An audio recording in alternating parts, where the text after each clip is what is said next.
ये कहानी है महाराष्ट्र के जलगांव जिले की ऐसी रात की जिसने उनकी जिंदगी हमेशा हमेशा के लिए बदल दी। जहां तक नजर जा रही थी सिर्फ और सिर्फ पानी, सड़कें गायब, खेत गायब और बीच में एक परिवार। तभी आसमान में बिजली चमकी। एक पल की रोशनी में सब कुछ बदल गया। नमस्कार मेरे मित्रों, मैं सुधा चंद्र आपका जाने किस रूप में नारायण मिल जाए के इस नए एपिसोड में स्वागत करती हूं। कुछ महीने पहले हरिओम में जब हमने इस प्रोग्राम का कॉन्सेप्ट डेवलप किया था, तब हमारी टीम 50-50 डिवाइडेड थी। भाई कुछ लोग सोच रहे थे पता नहीं कैसे रिस्पॉन्स होगा, कुछ का मानना था कि अपने पर्सनल एक्सपीरियंसेस भला ऐसे कौन शेयर करेगा। लेकिन हमारे दर्शकों ने हमें अच्छी तरह से सरप्राइज कर दिया। आप सबकी कहानियों ने हमें भाव विभोर कर दिया। आपके रिस्पॉन्स ने इस प्रोग्राम को हिट कर दिया है। इसके लिए हरिओम टीम की तरफ से आप सभी की आभारी हैं। हम आपकी आप बीती को जग बीती बनाते हैं आपके साथ। मगर आज की कहानी शुरू करने से पहले मैं आपसे एक छोटा सा सवाल पूछना चाहती हूँ। क्या आपके जीवन में भी कभी ऐसा कोई पल आया है जब आपको लगा कि अब कोई रास्ता नहीं बचा, अब कोई मदद नहीं आएगी, नो हेल्प एट ऑल, सब दरवाजे बंद, बेबसी हद से ज्यादा, टोटली अ हेल्पलेस सिचुएशन। और ठीक उसी वक्त कहीं से एक हाथ बढ़ा हो। शायद लाइफ में हम में से बहुत से लोग ऐसे किसी ना किसी अनुभव से जरूर गुजरे होंगे। कुछ लोग उसे संयोग कहते हैं, कुछ लोग इंसानियत और कुछ लोग ईश्वर की कृपा। सही कह रही हूं ना? मुझे एक सच्ची घटना मिली है। ये कहानी है महाराष्ट्र के जलगांव जिले की एक सिंपल से आम परिवार की एक ऐसी रात की जिसने उनकी जिंदगी हमेशा हमेशा के लिए बदल दी। और उस रात का जो सबसे बड़ा सवाल था आज भी वही है। आखिर वो नाविक था कौन? वो नाव वाला कौन था? ये बात है अगस्त 2021 की। महाराष्ट्र के मॉनसून से भला कौन परिचित नहीं। उस साल भी मॉनसून पूरे जोर पर था। जलगांव जिले के 40 गांव तालुका के एक छोटे से गांव में विठल पाटिल अपने परिवार के साथ रहते थे। उनकी दुनिया बहुत बड़ी नहीं थी। खेती से जुड़ा एक साधारण सा जीवन, कम आमदनी, कम जरूरतें, लेकिन संतोष और सुख से भरा घर परिवार। जो मिला उसका शुक्रिया, जो नहीं मिला उसका क्या गिला टाइप के लोग। उस शाम भी कुछ ठीक ही था। बच्चे अपने दादी के साथ बैठे बातें कर रहे थे। सुनीता रात के खाने की तैयारी में लगी थी और विठल जी बाहर बरसाती बारिश को देखकर ये सोच रहे थे कि शायद कल खेतों को अच्छा पानी मिल जाएगा। उन्हें क्या पता था कि वही बारिश कुछ घंटों बाद उनके पूरे परिवार की परीक्षा लेने वाली है। दोस्तों, जीवन में बड़ी घटनाएं अक्सर बहुत सीधे साधे तरीके से शुरू होती हैं। पहले कोई संकेत या आदेश नहीं मिलता, ना ही कोई चेतावनी मिलती है। सब कुछ नॉर्मल लगता है। फिर अचानक एक पल आता है जब सब कुछ बदल जाता है। उस रात विठल जी के साथ भी कुछ ऐसा ही हुआ।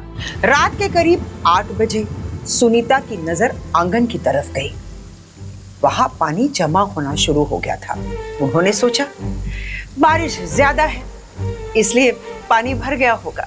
लेकिन कुछ ही मिनटों में पानी दरवाजे तक पहुंच गया और फिर घर के अंदर आने लगा। शुरुआत में किसी को खतरे का पूरा अंदाजा नहीं था। विठल जी ने कुछ सामान ऊपर चढ़ा दिया।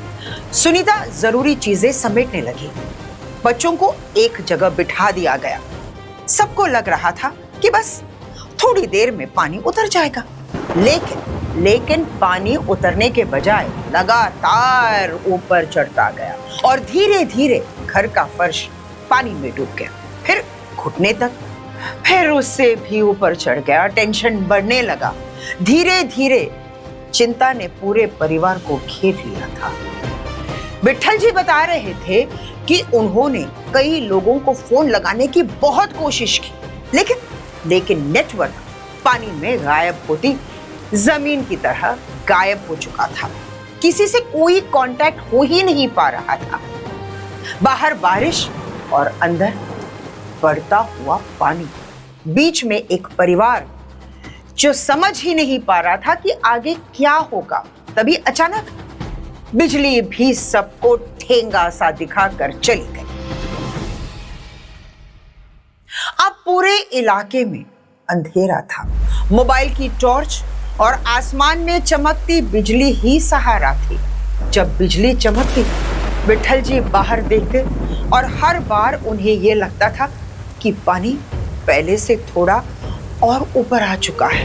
रात करीब 10 बजे उन्होंने एक मुश्किल फैसला लिया।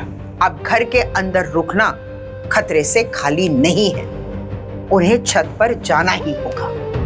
आप सोच सकते हैं इस फैमिली पर क्या गुजर रही होगी। कई बार ऐसे हालात में दिमाग काम करना बंद कर देता है, लेकिन विट्ठल जी जैसे लोग हिम्मत वाले होते हैं।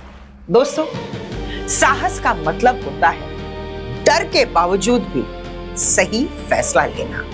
उस रात विट्ठल जी ने भी यही किया। उन्होंने अपनी बेटी गौरी को गोद में उठाया, बेटे गणेश का हाथ पकड़ा, सुनीता ने पार्वती बाई को संभाला और पूरा परिवार धीरे धीरे छत की ओर बढ़ गया। छत पर पहुंचकर उन्हें ये उम्मीद थी कि शायद अब वे सुरक्षित होंगे, लेकिन वहां कुछ और ही दृश्य था। उनके भीतर की सारी ताकत जैसे हिल कर रह गई। जहां तक नजर जा रही थी सिर्फ और सिर्फ पानी, सड़कें गायब, खेत गायब, चारों तरफ अंधेरा और तेज बहाव। दूर दूर कुछ घरों की छतों पर लोग दिखाई दे रहे थे। कहीं से मदद की पुकार सुनाई देती, फिर बारिश का शोर उसे अपने भीतर निगल लेता। वक्त धीरे धीरे बीत रहा था। बारिश रुकने का नाम नहीं ले रही थी। बच्चे ठंड से कांप रहे थे। सुनीता उन्हें अपने गीले आंचल में समेटे बैठी थी और पार्वती बाई भी अब मंत्र जपते जपते थक गई, मानो उन्होंने खुद को भगवान के हाथ में सौंप दिया हो। बाद में विट्ठल जी ने मुझे बताया कि उनकी माँ बार बार बस एक ही बात कह रही थी, विट्ठला विट्ठला मुलाना वात्सव रे, विट्ठल बच्चों को बचा लेना। अपने लिए उन्होंने एक बार भी कुछ नहीं मांगा। शायद यही माँ का दिल होता है। रात करीब 12 बजे दूर कहीं एक रोशनी दिखाई दी। विट्ठल जी को लगा कि शायद बचाव दल आ रहा है। उन्होंने पूरी ताकत से हाथ हिलाया, आवाज लगाई। उम्मीद की एक छोटी सी किरण उनके भीतर जागी। उन्होंने अपने फोन की लाइट जलाकर अपने होने का संदेश भेजने की कोशिश की, लेकिन फोन की बैटरी भी खत्म हो गई। कोई सहारा नजर नहीं आ रहा था। एक उम्मीद जागी थी, पर अब वो भी मिट गई। ये देखते हैं कुछ देर बाद वो रोशनी दूर दूसरी दिशा में चली गई। मदद किसी और तक पहुंच रही थी, उन तक नहीं। और एक बार फिर अंधेरा पहले से भी गहरा लगने लगा। रात और गहरी हो गई। बच्चे बहुत डरे हुए थे। सहमा हुआ गणेश अपने पिता के पास आकर बैठ गया। कुछ देर तक तो वो चुप रहा, फिर धीरे से बोला, बाबा, पानी हम तक तो नहीं आएगा ना? विट्ठल जी कहते हैं कि उस एक सवाल ने उन्हें भीतर तक तोड़ दिया, क्योंकि उस समय उन्हें खुद ये नहीं पता था कि सच क्या है। उन्होंने बेटे के सिर पर हाथ फेरा, मुस्कुराने की कोशिश की, लेकिन कोई जवाब नहीं दे पाए। उस रात पहली बार उन्हें लगा कि शायद सब कुछ उनके हाथ से निकल चुका है। उन्होंने अपने बच्चों को देखा, पत्नी को देखा, माँ को देखा और फिर चुपचाप हाथ जोड़ लिए। बाद में उन्होंने कहा, मैंने भगवान से कोई चमत्कार नहीं मांगा था। मैंने सिर्फ इतना कहा था कि अगर किसी को बचाना हो तो पहले मेरे बच्चों को बचा लेना। कभी कभी इंसान की सबसे सच्ची प्रार्थना वही होती है जिसमें वो खुद को भूल जाता है। रात के करीब 2 बज चुके थे। बारिश थम थम कर बरस रही थी और यही से शुरू होती है इस कहानी की सबसे रहस्यमयी बात। विठल जी कहते हैं कि उन्हें अचानक लगा जैसे बारिश और पानी के शोर के बीच किसी ने आवाज लगाई हो। पहले उन्हें लगा कि शायद भ्रम, फिर वही आवाज दोबारा सुनाई दी। उन्होंने अंधेरे में देखने की कोशिश की, तभी आसमान में बिजली चमकी और एक पल की रोशनी में उन्हें कुछ दिखाई दिया। एक छोटी सी लकड़ी की नाव, वो नाव जो उन्हीं की तरफ आ रही थी। आज भी उस क्षण को याद करते हुए विठल जी बहुत भावुक हो जाते हैं, क्योंकि जहां कुछ मिनट पहले कोई उम्मीद नजर नहीं आ रही थी, वहां अचानक उम्मीद दिखाई देने लगी थी। नाव धीरे धीरे उनके घर तक पहुंची और उसमें एक आदमी बैठा था। साधारण कपड़े, लेकिन चेहरे पर अजीब सा तेज। लेकिन उस समय वो उस अजनबी की वो एक झलक परिवार के लिए किसी वरदान से कम नहीं था। उस आदमी ने बिना समय गवाए सबसे पहले बच्चों को नाव में बिठाया, फिर पार्वती बाई को, फिर सुनीता को और आखिर में विठल जी को। हम सब परिवार वाले कृतज्ञता में डूबे उनके चेहरे को देखते रहे, लेकिन वो चुपचाप अपना पूरा ध्यान नाव को चलाने पर रखे रहा। विठल जी कहते हैं कि उन्हें ये बात समझ में नहीं आ रही थी कि इतना तेज बहाव होने के बावजूद भी वो आदमी इतना शांत कैसे था, जैसे उसे पूरा विश्वास हो कि वो सबको सुरक्षित पहुंचा देगा। कुछ देर बाद नाव किनारे पहुंच गई। परिवार सुरक्षित था। सुनीता और बच्चे बेचारे रो रहे थे। विठल जी की आंखें भी नम थी, क्योंकि कुछ देर पहले तक उन्हें लगा था कि शायद वो सुबह नहीं देख पाएंगे। किनारे पर लोगों की भीड़ थी, अफरा तफरी थी, बच्चों को संभाला जा रहा था। और तभी विठल जी को उस नाविक का ध्यान आया। वे उसे धन्यवाद कहना चाहते थे। वे मुड़े, लेकिन वहां कोई नहीं था। ना नाव, ना नाविक, ना कोई निशान। उन्होंने आसपास के लोगों से पूछा, कई लोगों से बात भी की, लेकिन किसी ने उसे जाते हुए नहीं देखा था। आज भी जब आषाढ़ी एकादशी आती है और विठल जी पंढरपुर के विठल को प्रणाम करते हैं, तो उन्हें उस नाविक का चेहरा याद आता है। वे मानते हैं कि उस रात स्वयं विठल किसी रूप में उनकी सहायता के लिए आए थे। क्या सचमुच ऐसा था? मैं नहीं जानती, शायद कोई नहीं जानता, लेकिन इतना जरूर जानती हूं कि उस रात एक परिवार ने उम्मीद छोड़ दी थी और उसी समय कहीं से मदद पहुंच गई थी। तो मित्रों, आपको क्या लगता है, आखिर कौन था वो नाविक जो रात के अंधेरे में जन्मा और उसी अंधेरे में खो गया?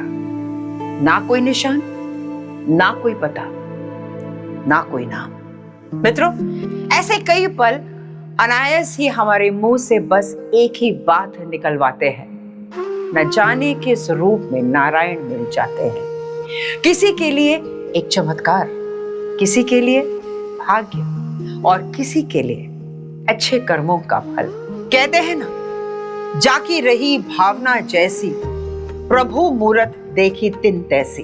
अब मेरा आपसे विदा लेने का टाइम हो रहा है, लेकिन जाने से पहले मैं आपसे कहना चाहूंगी, अगर आपको भी ऐसे किसी दिव्य अनुभव या भगवान से मिलने का अनुभव हुआ हो तो हमें लिखते रहिए और मैं आपसे आप ही की कहानियां साझा करती रहूंगी।